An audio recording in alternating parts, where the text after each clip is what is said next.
सर्वांना आज आहे संडे फंडे आणि मी आत्ता माझी मॉर्निंग झालेली आहे बरोबर 7:30 वाजता. पाण्याचं टायमिंग झालेलं आहे. उठून बसले मी. डोळे सुजल्यासारखे वाटत आहेत मला, काय माहिती. जागरण झालं आहे. काल पण रात्री लवकर तिथे मातेला गेले होते, त्याच्यामुळे यायला उशीर झाला. आंघोळ वगैरे करून निघले. आता पण जायचं मला आंघोळीला. सो चला तर मग तयारी करते. पाणी ठेवते गरम करायला गॅसवरती. आणि गरम पाण्याशिवाय तर हे होत नाही, कारण की थंड पाणी जर घेतलं गरमीत तर मग आंघोळी येतात. त्याच्यामुळे पर्याय नाही आहे. सिलेंडर संपला तरी चालेल, पण गरम पाण्याची आंघोळ मस्त आहे. फायनली आता आंघोळ करून झालेली आहे माझी. आणि आता मी काहीतरी नाश्त्याचं बघते आहे फायनली. चला तर मग दाखवते तुम्हाला काय नाश्ता बनवते तुम्ही यात. चला मग बघूया.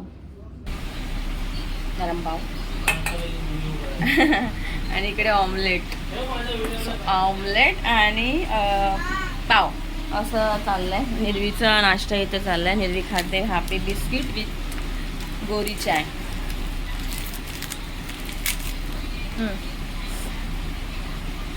सो ती करते नाश्ता तिचा, आणि माझी ती कोरा चहा रेडी आहे विथ अद्रकचा फ्लेवर. सी कोरा चहा. चला तर मग आपण ऑमलेट बनवूया.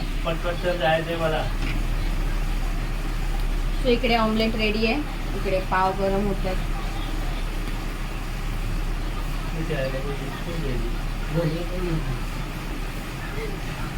चला ऑमलेट पाव हे घ्या.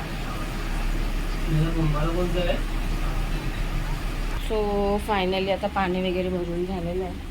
पाण्याचं पण झालं आहे काम. आता कपडे पण धुवून झालेत मोस्टली माझे. आणि आता नाश्ता करून घेते. खूप टाईम झाला आहे. मॅडम इथं आडव्या पडल्यात. एकदा कपडे मला अजून घड्या घालायच्या आहेत कपड्यांच्या. हे बघा मॅडमची तयारी झाली. आता नट्टापट्टाने पट्टापट्टा होईल. तिचं झालं आहे खाऊन घेऊन. आता माझी टर्न आहे खायची. मी येत करते नाश्ता. मी पण या करायला नाश्ता. इकडे ऑमलेट आहे, इकडे पाव आहेत 2, इकडे कोरा चहा आहे. तर हे 3 कॉम्बिनेशन आहे. आता मी करणार आहे नाश्ता. तुम्ही सर्वांनी या करायला नाश्ता. उलटं काढवतो सर्वांना ना. हॅलो, संडे स्पेशल आहे. संडे स्पेशल ऑमलेट आणि पाव. सो आता मी करणार आहे स्टार्ट खायला. या तुम्ही पण खायला. ठीक आहे. हॅलो, घेतला पाव. त्याचं केलं ऑपरेशन करायचं असं तर पोस्टमॉर्टम करायचं. आणि हा पोस्टमॉर्टममध्ये ऑमलेटचं ऑपरेशन करायचं. ऑमलेटचं ऑपरेशन करून झालं की ह्याला चायचं ऑपरेशन करायचं. चायचं ऑपरेशन करून झालं की खायचं ऑपरेशन. चला ह्याचं ऑपरेशन झालंय म्हणजे फुल फायनल. आता हा रेडी आहे तोंडात जायला माझ्या, ईटिंग करायला, रेडी टू ईट. चला आता बघूया कसं झालंय ते. कसं आहे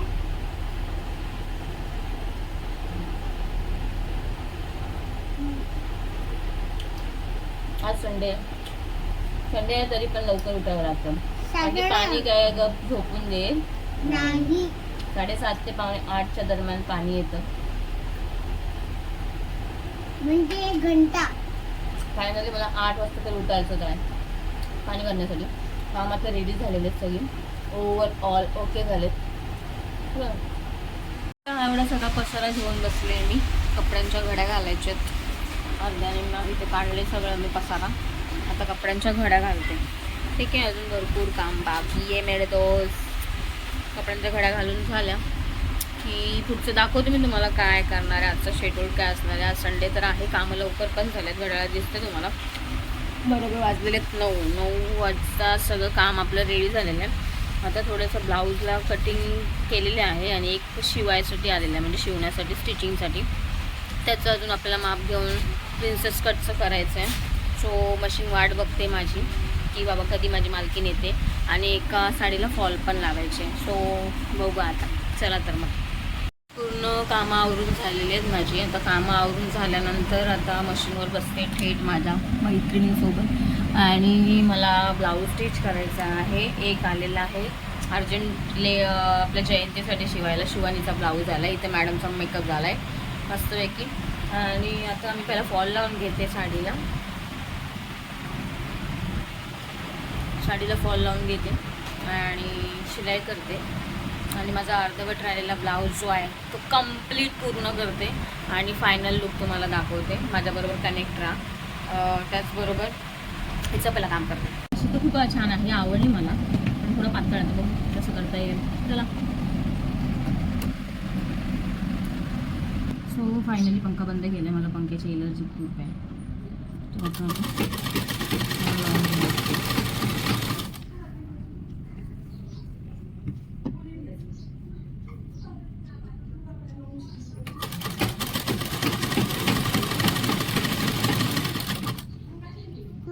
चला तू आता फायनली हा फॉल लावून होतो ना, आता त्याला शिलाई करू आणि साडी शिवाय आता नको ठेवले मी आता उद्याच नाही, शाळेत आल्यानंतर तेरा तारखेला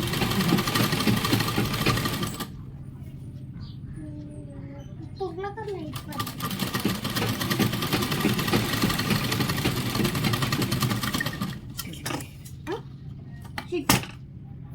सो फायनली झालं आता ह्याला फॉल लावून. आता आपण ह्याला हाताने शिलाई मारून घेऊया. ठीक आहे.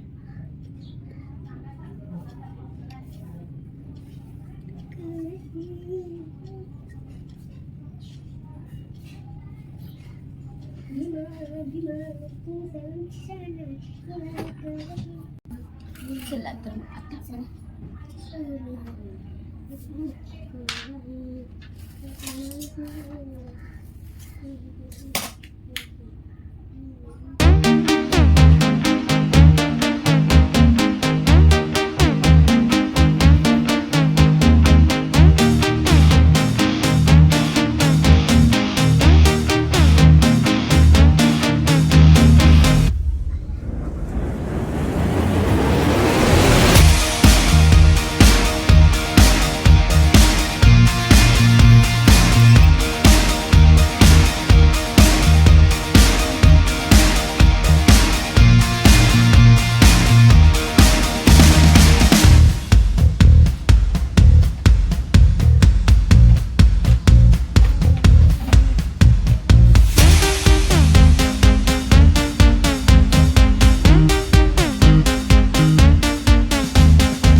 केले, अर्धा निम्म झालं आहे. पाय टेकवायला होत नाही आहे. जेवण बनवायचं आहे अजून. पंखा लावते, लाईट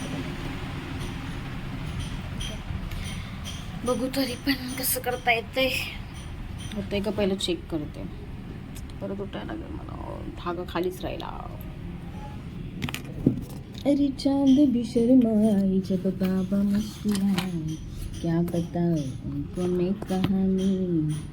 अरे क्या बताओ उनको मैं कहानी, मेरे भीम की है दुनिया दीवानी. आणि क्या बताओ उनको मैं कहानी. इकडे ना माझ्या ब्लाऊजचं ना ऐसी की तैसी झालेलं आहे इकडे, कारण की ना हा पीस जो आला होता ना साडीमधला खूप डेंजर आला होता. ह्याचं हाताचं कटिंग जे होतं ना ते एक साईडलाच गेलं होतं. मग ह्याला काय करावं लागलं, मला सगळ्या बाजूने पूर्ण वाट लागली होती म्हणजे लिटरली ब्लाऊजची. मग म्हणाली बहिणीकडे गेली होती आणि म्हटलं जरा काहीतरी ह्याच्या हाताचं काहीतरी करून दे. आणि फायनली तिकडे सोक्षमोक्ष लागला ह्या हाताच्या ह्याचा. ते केलं तिच्याकडून जाऊन आणि तेव्हा मला कुठेतरी बरं वाटलं. जेव्हा मी कटिंग करायला घेतलं जेवढं बघितलं त्याची अवस्था, म्हटलं बापरे आता काय कठीणच आहे, सगळ्या गोष्टी होतात की नाही माहीत नाही. फायनली हे बघा तुकडे ताकडे घेऊन मी कशी करत होते ते. आणि कुठला जागेवरती कुठला ब्लाऊजचं पीस जे कटिंग केलेलं आहे ते कुठे मी ॲडजस्ट करणार आहे हेच मला काही समजत नव्हतं. पूर्ण घोळ झाला होता माझा. म्हटलं घोळ जरी झाला तरी पण तेवढी तयारी करून ठेवले. फायनली सगळ्यांनी ठरवलं की एकसारखं घालायचं आहे. तर मग जर असं केलं तर मग माझं कसं होईल मग, आणि ब्लाऊज जर त्याच्यावरचा तोच नाही शिवला तर आणखीन वाट लागून जाईल माझी. सो मी म्हटलं कसं तरी डोकं लावून काहीतरी करावं लागणार आहे बाई. आणि त्यात पडली पण होती, पाय मुरगळला पण होता. मग मशीनवर बसायला येतं आहे की नाही माहिती नव्हतं. आणखीन एक गोष्ट आहे, म्हणजे शिवानीचा एक ब्लाऊज त्यांनी दिला आहे माझ्याकडे, तो स्टिच करायचा आहे मला. पण सुधरत नाही आहे मला की कसं करू. एक तर पाय टेकवत नाही, आता पण असे सणाने भरले ना पायाला की विचारूनच सोय नाही. पण कसंही काही झालं तरी हा ब्लाऊज मला खूप दिवस रखडून ठेवला होता मी. फायनल त्याचं हे लूक मला फायनल करायचंच होतं, नाहीतर मग माझे मिस्टर मला बोलले असतेच, आणि तो काय माणूस बोलणारच होता. त्याच्यामुळे कॅमेरा ॲडजस्ट केलं इकडे मी आणि स्टिच करायला घेते. पण कसं होतं माझ्या ट्रायपॉडमधून ना ते ना सगळं घेता येत नाही, कारण की जागा खूप शॉर्टेज आहे मला. त्याच्यामुळे मला रिंग लाईट घ्यायची आहे गाईज. सो बघायचं आहे मला. तर बघू आता कधी येईल माझी रिंग लाईट स्वप्नातली, कधी मिळते. तर चांगल्या गोष्टी येण्यासाठी थोडा टाईमच लागतो, त्याच्यामुळे मी पण थांबले बाय द वे. आणि इकडे बघा किती घाम आला आहे, कारण की पंखा बंद केलेला असतो. गरम वरती पत्रानं इतका हे देतो ना, वाफ मारतो ना, म्हणून त्याच्यामुळे पंखा मी काय चालू करत नाही. मशीनचं काम करत असताना, जेवण करत असताना लिटरली मी बिना पंख्याची राहू शकते. त्याच्यामुळे तेवढा एक्सपिरियन्स आहे. आणि इकडे बघाल तुम्ही तर ब्लाऊज याशी आहेत, म्हणजे शिवून झालं एक साईडला. दुसऱ्या साईडने मला ते स्टिच करून घ्यायचं होतं, थोडासा कटिंग वगैरे करायचं होतं, शेप द्यायचा होता, इक्वल करून घ्यायचा होतं मेजरमेंट घेऊन. आणि हा शिवानीचा ब्लाऊज पण आहे, तो पण स्टिच करायचा. तो मापाचा ब्लाऊज त्याने आणून दिला होता. सो गाईज भरपूर काम पडलं होतं. आणि इकडे बघा हात जे जॉईन मारलेले आहेत ना, जे दिसत आहेत साईडला, तर असे झालेले आहेत ते. आणि ह्याचं माप घेऊन आता बॅक साईडला ते अटॅच करून मेजरमेंट घेऊन मला करायचा होता. सो घरी बसून हे काम पण करते मी, कारण की बाहेरची शिलाई म्हणायला गेलं तर इतकी आहे ना सो तुम्ही कळत असेल की आता एवढी महागाई वाढलेली आहे, तर 400-500 रुपये तर कुठेच नाही गेले. आणि फॉल बिडिंग असेल तर आणखीन 600 रुपयावरती ब्लाऊज पीस जातं, आणि साडीसुद्धा.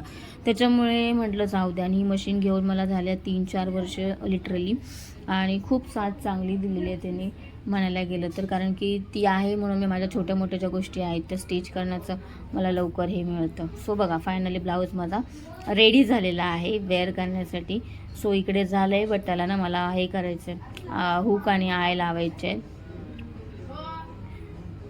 हुक आणि काच काय म्हणतात ना ते, मला याच्यामध्ये कन्फ्युजन आहे, समजून घ्या मला. सो मी ते हुक लावलेत. नेवीला लागले भूक, कारण की खूप टाईम झाला, 1 वाजताचा टायमिंग असतो आमचा जेवायचा. बट म्हटलं हे कम्प्लीटच करते, हे राहिलं की मग पुन्हा राहून जाईल. त्याच्यामुळे याला फायनल शिलाई पण करून घेतली, आणि याला हे पण लावून घेतलेले आहेत. आणि हे मला करायला खूप इझी जातं, 2 ते 3 मिनटाचं काम आहे माझ्यासाठी म्हणाल तरी. बट हुक लावायला तर टाईमच लागत नाही, फक्त हे करायला थोडा वेळ जातो. बट झप केलं ना तर होऊन पण जातं गाईज. सो हे सगळ्यात भारी काम आहे. आणि हे पण करायला लोक पैसे देतात, बिकॉज काय माहिती, शिवून द्यायचं आणि परत ह्याच्यामध्ये वेळ घालवण्यापेक्षा 4 पैसे बाहेर दिले तर पटकन होतं. पण आता आपल्याला काय आहेच नाही, कारण की बाहेरची ऑर्डर मी घेत नाही फायनली. बिकॉज शाळेतून यायचं, घरातली कामं करायचे, ते बिझनेसच्या स्वतः रिलेटेड आहे ते थोडं काम करायचं, इकडे तिकडे जायचं आहे, मौज मजा आहे. तर कसं मला तेवढा टाईम मिळत नाही. आणि लोकांचं कसं आहे, फुकट केलं तर ना की ती चांगलं असतं, आणि 4 पैसे देऊन केलं तर मग ते असंच शिवले तसंच शिवले, कोण जाते करायला नको त्या भानगडी. त्याच्यामुळे मी काय त्याच्यामध्ये पडतच नाही आहे. त्याच्यामुळे माझे 4 पैसे कसे मी वाचवेन ह्याच्याकडे माझं जास्त लक्ष असतं. सो तेच मी करण्याचा प्रयत्न करते, म्हणजे कुठलीही गोष्ट वाया जात नाही. हे मी कोर्स केलेला होता, तो पण मम्मीने मला फॉर्म आणून दिला होता म्युन्सिपाल्टीचा, जो तिथून फ्री ऑफ कॉस्ट होतं. फक्त मला 100 ते 150 रुपये भरावे लागत होते. ID प्रूफ वगैरे दिला होता. आणि कोपर खेळण्याला मी त्या मॅडमकडे, रेणुका मॅडमकडे जाऊन मी शिकलेली आहे, रेणुका म्हात्रे. सो खूप छान त्यांनी शिकवलं ॲक्च्युली, आणि खूप सुंदररीत्या, म्हणजे म्हणायला गेलं तर 6 महिन्याच्या आतमध्येच मी ब्लाऊज स्टिचिंग करायला शिकले. बिकॉज मला ना मशीन चालवायला येत होती गाईज, त्याच्यामुळे एवढा काय मला प्रॉब्लेम आलेला नाही आहे. आणि बेसिक नॉलेज असलं ना तर बाकीच्या गोष्टी होतात, आणि ज्याच्यामध्ये आवड असेल ना तर माणूस सवड काढून ते करण्याचा प्रयत्न करत असतं. आणि मला सगळ्या गोष्टींमध्ये ना म्हणतात ना इंटरेस्ट घेऊन मी काम करत असते. बिकॉज मला हे येत नाही आहे, मला जमत नाही आहे, मग कसं करू, असं माझं कधीच झालेलं नाही. जे येत नाही ते शिकण्याचा प्रयत्न माझा हा नेहमी मी दाखवलेला आहे. त्याच्यामुळे कुठल्याच गोष्टीमध्ये मी पाठीमागे पडलेली नाही, की मला ऑलवेज परफेक्ट राहणं खूप आवडतं. भले 4 गोष्टी शिकण्यासाठी कोणीतरी मला जर सांगत असेल की तुला हे करता येते, तू करू शकते, तर मला करण्याचा खरंच खूप आनंद असतो, त्या गोष्टीमध्ये इंटरेस्ट जास्त असतो, आणि मी मन लावून ते काम करत असते. आणि आयुष्यामध्ये इतकं मला पुढे जायचं नाही, इतकं भारी बनायचं आहे ना, की म्हणतात ना बोलून नाही तर ते करून दाखवायचं आहे. आणि त्याची तयारी देखील झालेली आहे. तर थँक्यू युनिवर्सचे पण मानते, धन्यवाद मागते. बिकॉज सगळ्या गोष्टींना मनामध्ये पॉझिटिव्ह थिंग जर असेल ना, नेहमी जर पॉझिटिव्ह असाल तुम्ही तर निगेटिव्ह होणारी गोष्ट पण सक्सेसफुली ती पॉझिटिव्हली होऊ जाते. त्याच्यामुळे मला खूप थँकफुल आहे मी, की धन्यवाद. कारण की माझ्या आयुष्यामध्ये खूप स्ट्रगल करूनच सगळ्या गोष्टी घडतात, पण जेव्हा स्ट्रगल करून त्या गोष्टी घडतात ना ते सक्सेसफुली फायनली होऊन जातात. सो बघा फायनली इथे ना गोष्ट झालेली आहे. माझं तुम्हाला दाखवते मी ब्लाऊज हे करून की कसं आणि कशा पद्धतीने झालेलं आहे. सो गाईज मी माझे 400-500 रुपये घरी बसून हे केलेलं आहे. आणि सगळ्यात मोठी गोष्ट म्हणजे मला विश्लिंगचा तिसरा पेमेंटसुद्धा आलेला आहे. जास्त असं आलेलं नाही आहे, पण काही असू दे, घरी बसून जर 600 रुपये जरी मी कमवले तरी कोणाच्या बापाचे. तर अशा पद्धतीने माझा विश्लिंगचा पेमेंटसुद्धा 600 रुपये आलेला आहे. सो मी खूप हॅप्पी आहे आणि त्या 600 रुपयामधून मी शॉपिंग पण केलेली आहे. सो येईलच तो ड्रेस पण माझा जी त्या गोष्टीतून केलेली आहे. म्हणजे खूप मोठी गोष्ट आहे. म्हणजे ते 50-100 रुपये जरी आले असले असते ना तरी चालतं. ती एक मेहनत आहे. जे लिंक टाकलेले आहेत लोक घेतात, आवडीने हे करतात, तर त्याच्यावरती पण मला त्याचे बेनिफिट मिळालेला आहे. तर हा बघा माझा फायनल लुक ब्लाऊजचा फायनली आणि स्टिच करून झालेला आहे. ह्याला ना मला असं वाटत होतं बाई हा होतोय की नाही, पण जेव्हा आपण ना अनुभवातून शिकतो ना तर ती गोष्ट ना आपल्यासाठी खूप मोठी असते. बिकॉज ना त्या गोष्टींमध्ये ना आपण इन्व्हॉल्व देतो आणि सगळ्या गोष्टी छान करण्याचा प्रयत्न आपला हा सक्सेसफुली ठरत असतो.